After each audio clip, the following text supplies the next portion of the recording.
Very well done. We are now going to start with the questioning period for judges.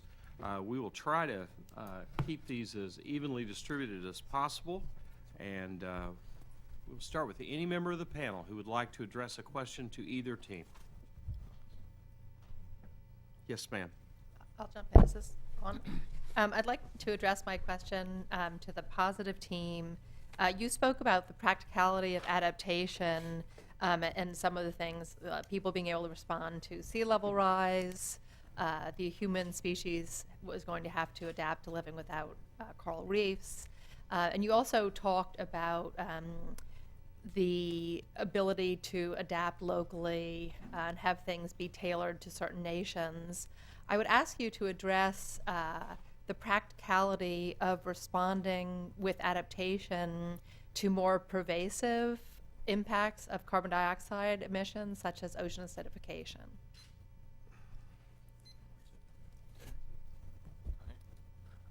We believe, as the affirmative, that that we are ultimately bimodal at the end of the day. This means that not only are we going to adapt, but we're also going to mitigate. But since the resolution asks us to figure out which response is more urgent, we give that urgency more, again, to the adaptation side of it, because the livelihoods are being affected now. We see ocean acidification as more of a long-term goal that only mitigation can solve. But since the urgency is what the resolution asks us to debate, we're going to be focused on more of the livelihoods initially. So I want to pick up on this bimodal approach because you just used it yet again. And I'd like each of the teams, since you each claim to be taking a bimodal approach, to give me a better idea of the specific proportion of bimodality you're proposing. I think I know that the affirmative is willing to sacrifice the coral reefs. And as one who's been to Cod Hole twice and seen the beauty of it, I lament that, although it'll still be around as long as I am. But when you talk about bimodality, are you talking about like 90-10, 90% of the resources that go into this going into adaptation and 10% into mitigation? Or are you talking 55-45? I think that makes a difference. And I'd like to hear from the other team what they mean, because it strikes me that there's a complex formula going on here where lines are going to cross. And I'd like you to make the connection between this kind of ambient bimodality, which is offered by each of you in a casual way, into a more sharply focused definition of where you want to put your money and how much effort into each. So the affirmative side is looking more towards about a 70-30%-ish. I mean, that would be kind of our inexact number right now, but I mean that would be around the resources that we devote between. And that would cost me what in addition to the coral reefs? What else are you willing to give up? You willing to give up the New York coastline? See, we're not really giving up the core. Yeah. Does the New York coastline, to pick up on my colleagues, does it become the Ohio coastline, or is it just my home in Fire Island that's lost and Long Island remains? I mean, where's the panic point here? The ultimately what we're gonna see is that we're not gonna have to give up that much in the end, especially because I mean we can have seawalls, for example, that could protect New York and your penthouse, of course, and push the water elsewhere. Yep. And also, like, for example, the coral reefs. Unfortunately, that's a sacrifice that both teams are going to have to make in the round. That's simply because it takes 20 to 50 years for these coral reefs to adapt, or essentially to even see any significant effect from mitigation efforts. It'll be too late for these coral reefs. So even the negative side really cannot provide you with the of saving the coral reefs. Unfortunately, that's just something that's going to you're, I don't want to take too much time on this, but I want to get each of you on this. So you're 70-30, the coral reefs are gone, and we've got a big wall around New York that's pushing water to Connecticut where my son lives. Well, unfortunately, yes, because even if I mean, it's okay with me if Connecticut and New Jersey go. because even if the negative tried to make the most aggressive mitigation efforts, they still couldn't save the coral reefs. Okay. It's just a fact. I actually want to disagree with that last point. Well, could you answer my question Yeah, first? of course. Where's your bimodality? Well, this bimodality is actually going to be It's And as you answered on the bimodality, I want to know, because I assume you would agree that 100% into adaptation would save some lives, some people. Oh, of course. How many lives are you willing to give up, and as you go off and do your mitigation Well, and forget about the present for the future? A very generous thing, but still. Well, the thing about adaptation solution is it's not long term, and it's not long term even more 20, 15 years in the future, because after a point where we can no longer we can no longer protect ourselves against the climate change impacts, then we're no longer gonna be able to adapt. And some of the evidence we provide indicates that this is going to be around 4 degrees Celsius. So while it might protect us for some years, maybe even 100 years in the future, it's not going to be sustainable in the long term. And I think that we all like to know that humans are going to survive well past our own generation. And so mitigation itself, it's going to be about a 70-30 split like they said, but the other way. And the reason this is a little bit more beneficial is because we can use that 30% to protect a little bit against the small impacts that are happening now, while focusing more on a mitigation solution that allows us to more drastically reduce carbon emissions that allow long-term impacts to never occur. And answering your question, you asked how many lives we're going to give away, and the answer is 0, because the 30% that we put in adaptation is going to go towards saving those lives. Mitigation is a sustainable solution, and it's very important that it is, because it guarantees 30, 40 years in the future when we would reach the tipping point. Mitigation will be the thing that stops us from reaching that point. But in the present, in the current tense, what's going to save those lives is adaptation. That 30% of adaptation, 20%, something like that. That small adaptation is what is going to get people food that they need. It's going to sustain industries that would otherwise be vulnerable to climate change, and going to sustain developing nations that are vulnerable to climate change. And that much adaptation will work in the short term. What is long-term is mitigation, and that is what is necessary for the sustainability of the human race. Thank you. Additional questions from our panel? Yes, sir. Coral's great, but let's talk people. We've heard about this tipping point that we will reach in 40 years. And as I understand the tipping point, I've heard Jim Henson speak about this. We get to that 40-year point, and if we haven't done anything, that's it. It's an existential threat to humanity. It doesn't mean we're all dead in the 41st year, but it means there's nothing left to be done, that it's a cycle that's no longer possible to adapt. Now, you're saying that's not immediate. That's 40 years is not a heck of a long time. What do we wait, the 39th year, and then we start worrying about this? I mean, it would seem to me that if we really are at an existential risk, at what point does it become immediate and urgent? Is it the 5th year, the 10th year? We only get 40. And if we mess this up, if I understand this correctly, that's it. We're done as a species. Affirmative? I would like to address this question. So you're specifically asking us at what point does a mitigative strategy actually become urgent with the incoming and imminent tipping point levels? So the problem is that we're dealing with an urgency in the future or an urgency now. And since the resolution asks us to prioritize one over the other, the urgency always falls to the affirmative within the status quo because the lives are being lost now. I would say, from the stance of the affirmative, that the point at which we begin to mitigate is the point at which it actually becomes technologically, politically, and internationally feasibly to do so. And by doing so, we should wait a little bit of time so that we can develop the green technologies at a low cost that countries would be willing to implement worldwide. And by doing this, we can make sure that we get rid of all these impasses, like the economic instability or even the political instability that we see nationally. Well, okay, let's hope that happens somewhere in the next 40 years. But going back to the negatives issue on this, now, you can't say your 20 or 30% adaptation means 0 lives are lost. I mean, I was here during Sandy, and lives were lost immediately, and there will be more lives lost, and 20% of whatever these resources are. Now, obviously, there are people now who will suffer and die because of a lack of adaptation. Now, you've said mitigation solves more for future generations, the as yet unborn. Now, how many people who are alive today are you willing really to sacrifice? And you can't say 0 because you are actually sacrificing some. How many are you willing to sacrifice for people who have not yet been born yet? So first, let me make a careful distinction. What I meant by 0 is the fact that we're not willing to just give up on those lives like they're willing to give up on the coral reefs. we're going to put the adaptation funding towards saving those lives. We're not going to abandon those lives. Of course, there are some effects that we simply can't deal with. And the reason for that, honestly, is because we haven't begun climate change mitigation yet, and because we haven't been able to implement a mitigation policy that has stopped these effects in so far.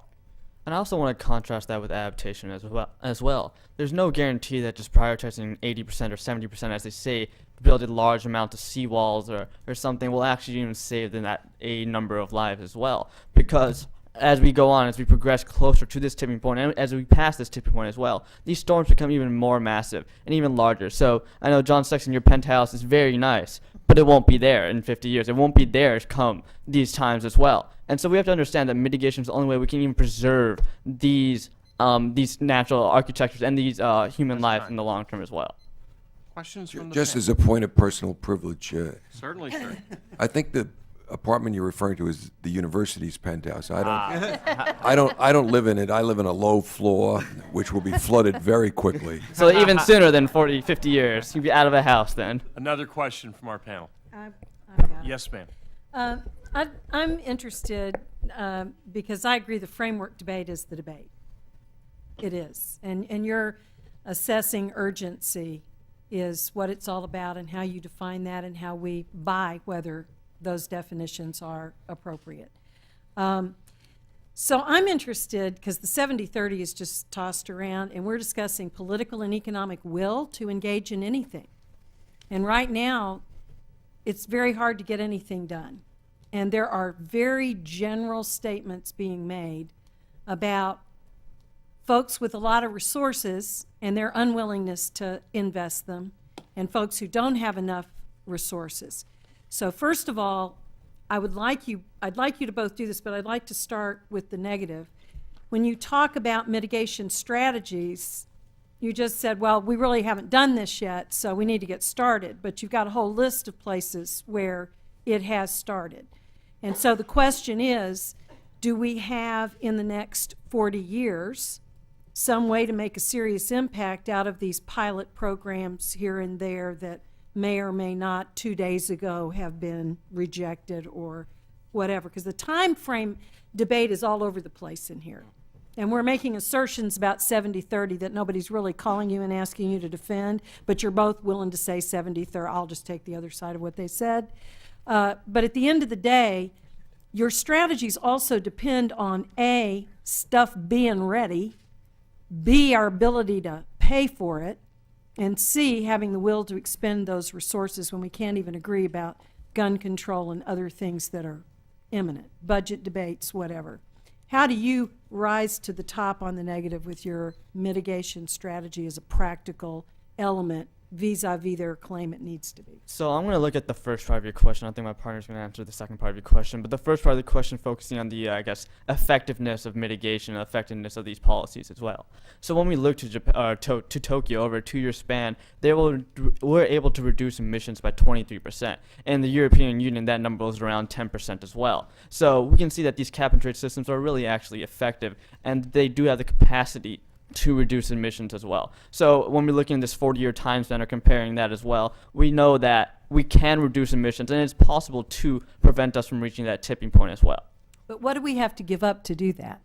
Well, Financially, I mean, if we commit to these programs, if we say these pilot outcomes over 2 years produce this, how does it rise to the top of our priority? yeah, and I think when we look to the European Union system of cap and trade, it costs them 0.01% of their GDP, and not a single factory moved out of them. So in terms out of the European Union because of cap and trade. So in terms of, let's say, the economic or financial burden upon these nations or upon these companies, of course there will be some burden. I'm not going to say there's no burden at all, but the burden will be very minimal as well. Do you really want to use the European Union as a model of economic efficiency right now? The European Union cap and trade system. Cap and trade.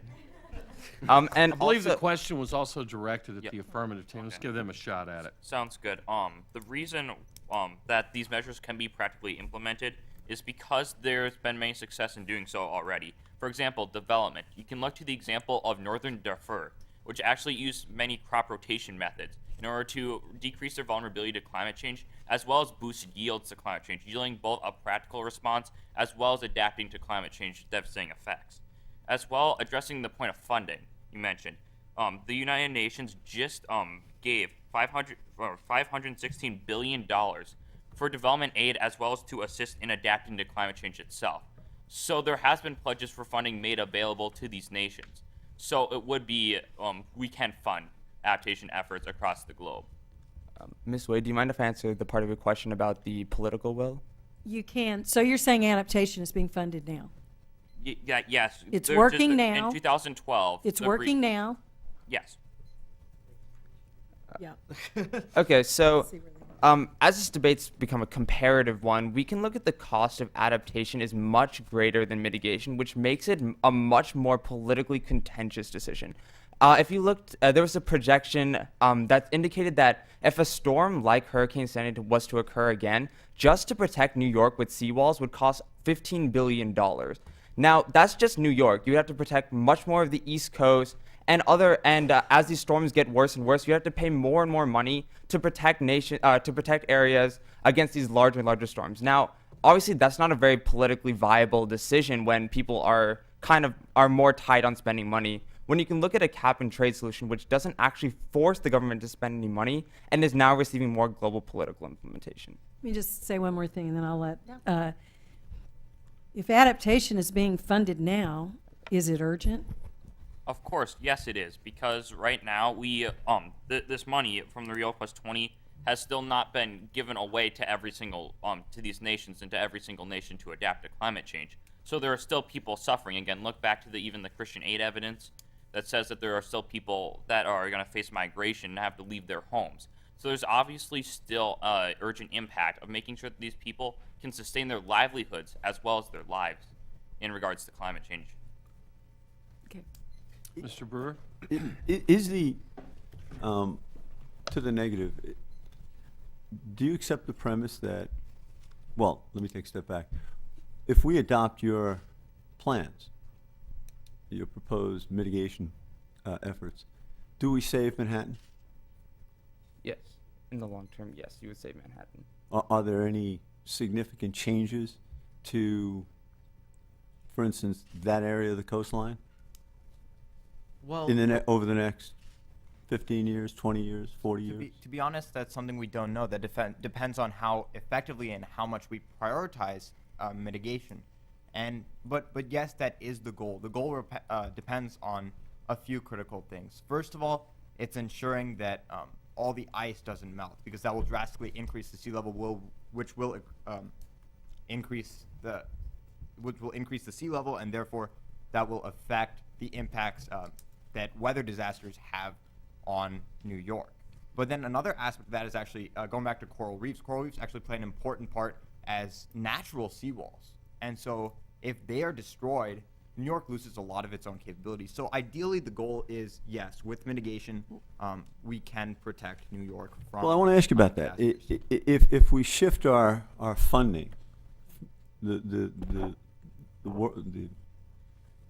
national and then I guess the international focus of spending and decision making, 70-30, and we put 70% of our present efforts on mitigation as opposed to adaptation, do we move, you've hung your debate strategy on this notion of sustainability, right? And that you've proposed a plan, it seems to me, that you urge that will take that 40 years and render it, right, just a debate point, that the species will be sustainable and that we can effectively, if we start doing it now, shifting 70% of our emphasis onto mitigation efforts, that we can both make the species sustainable and we can allay the fears of those who say that climate change is now upon us, caused by carbon dioxide emissions and the like, and that we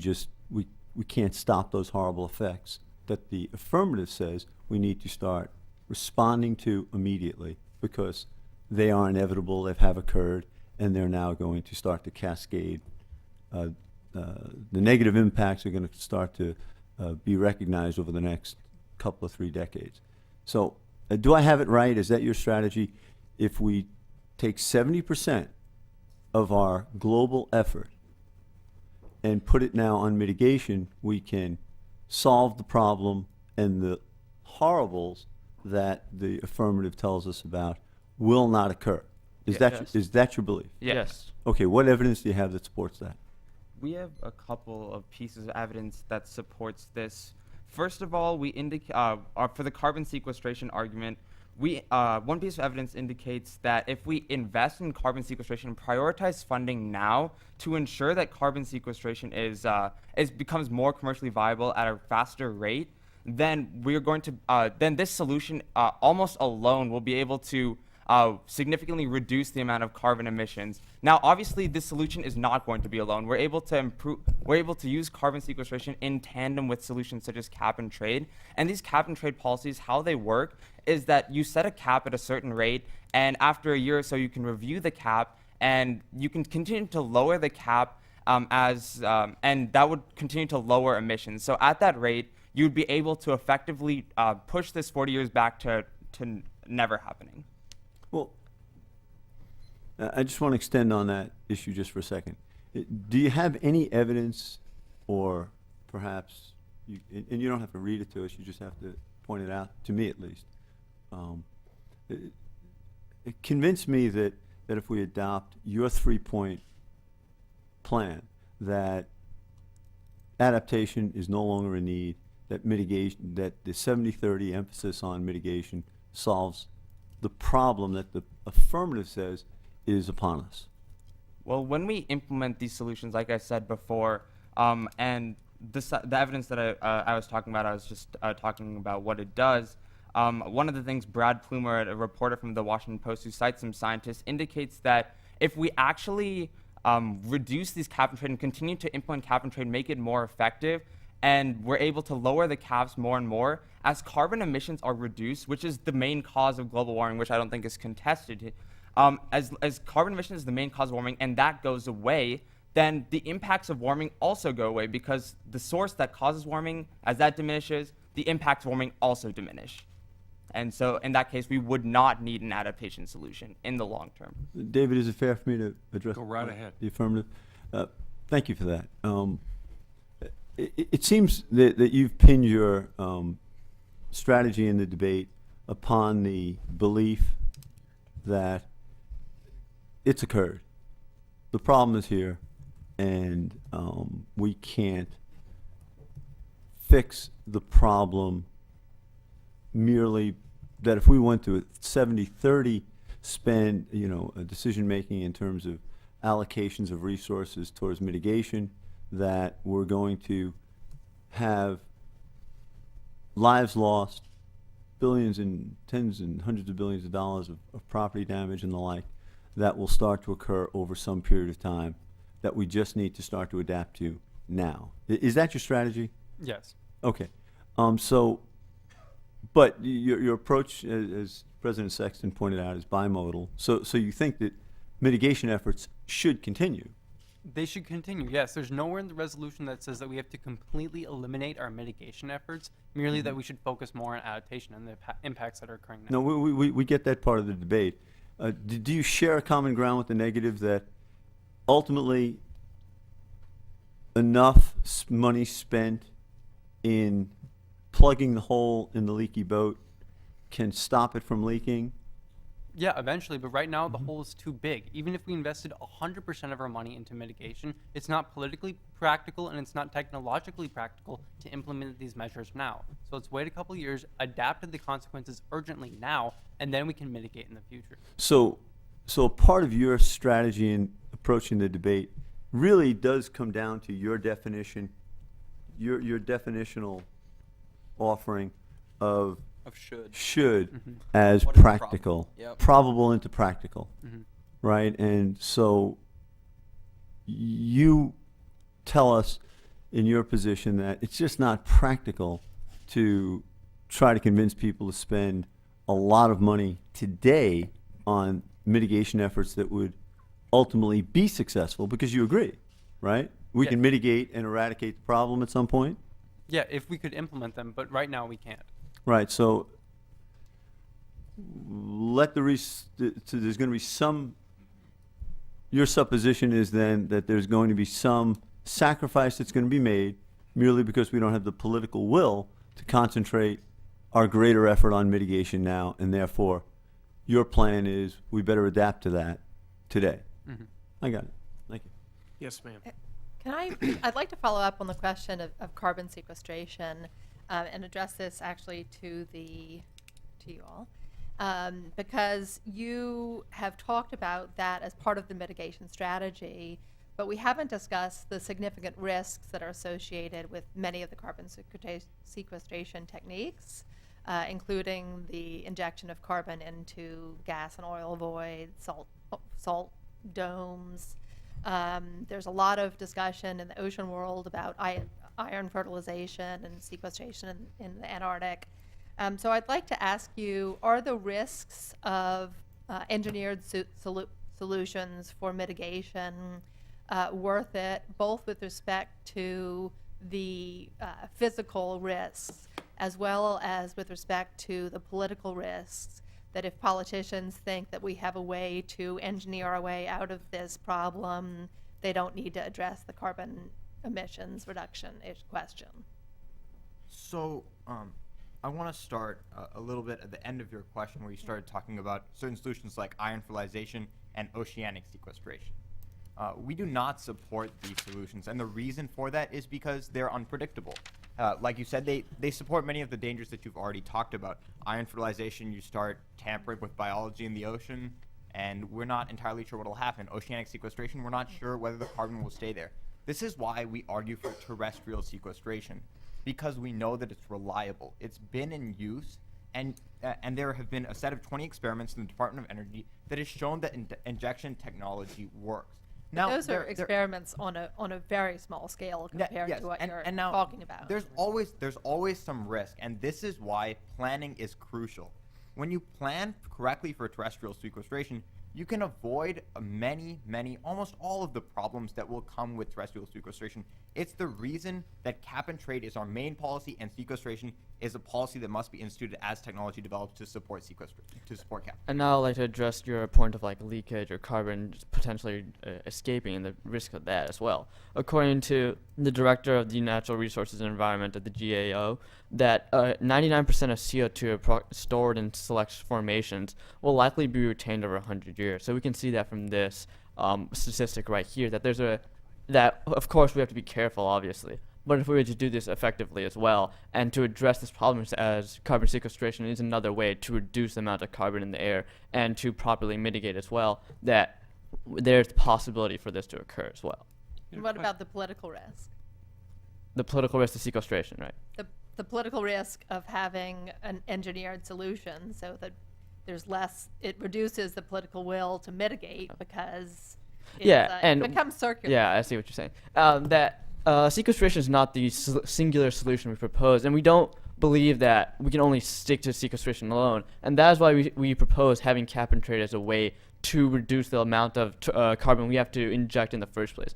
And the numbers we cite are not indefinite numbers that can go on forever. We can't just sit there and inject carbon into the atmosphere, into the ground all the time as well. So that's why we propose using carbon sequestration or cap and trade to lower the amount of emissions potentially in the future, or now and the future as well. Question here.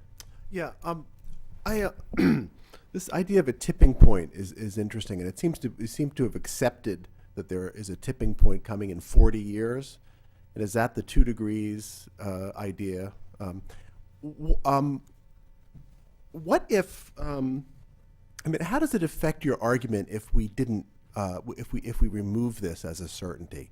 If there is some small but significant chance that there's going to be a tipping point in 10 years or in 5 years, or there's a small but significant chance that there's going to be a tipping point at the end of the century, how does that affect your recommendations?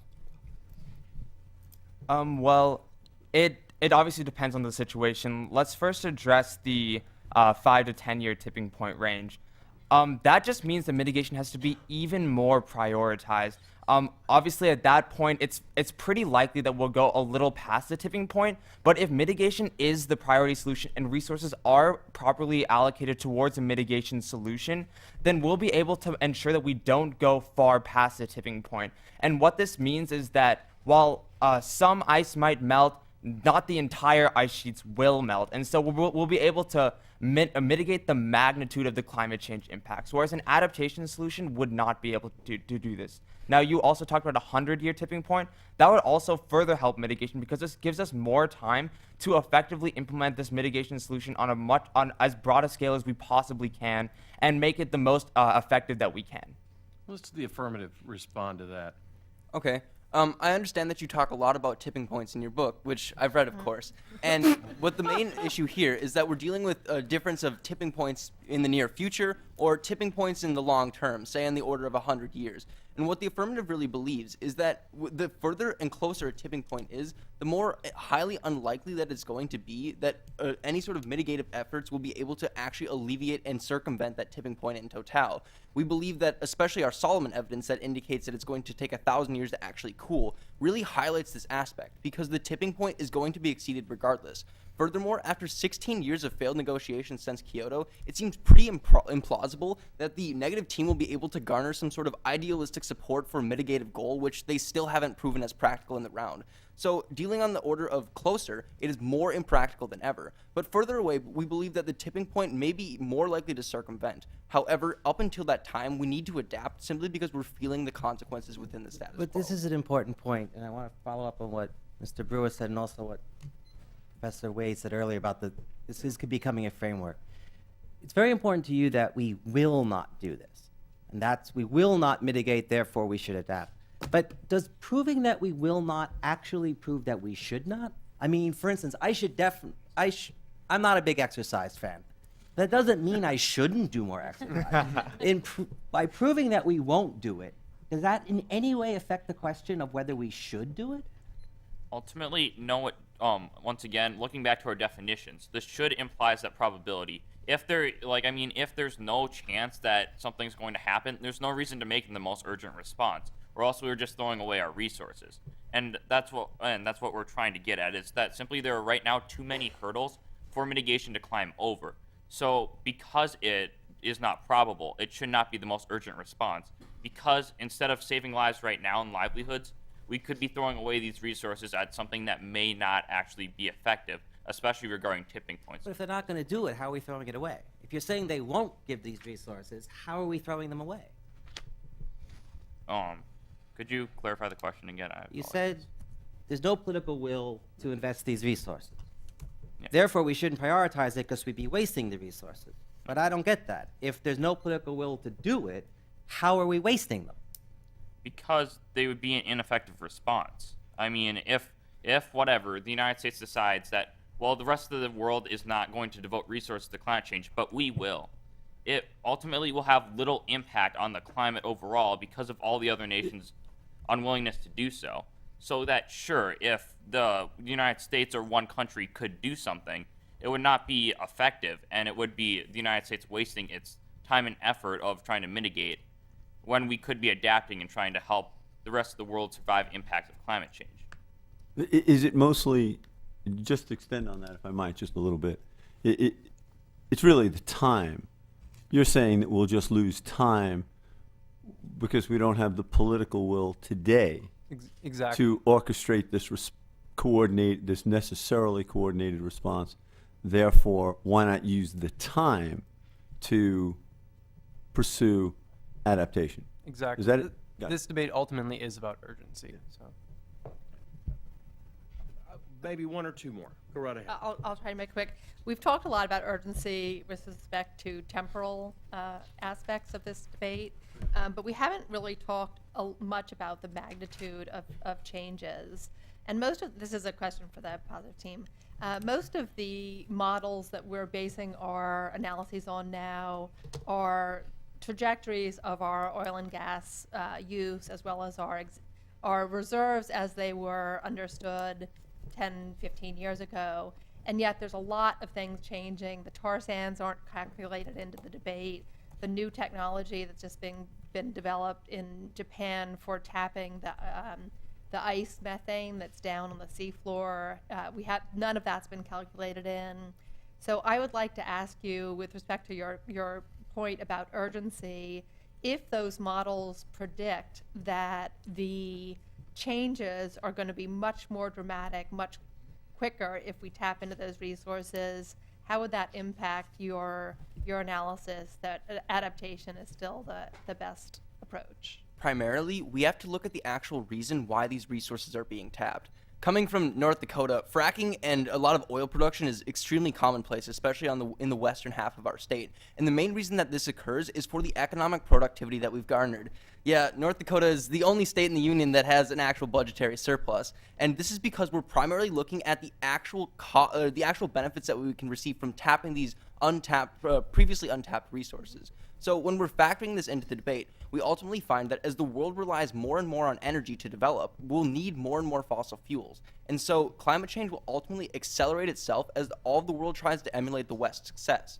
So we believe that it just adds another layer to the impracticality of it because these organizations and countries around the world look out for their economic prosperity, which is why an adaptation policy is far more realistic.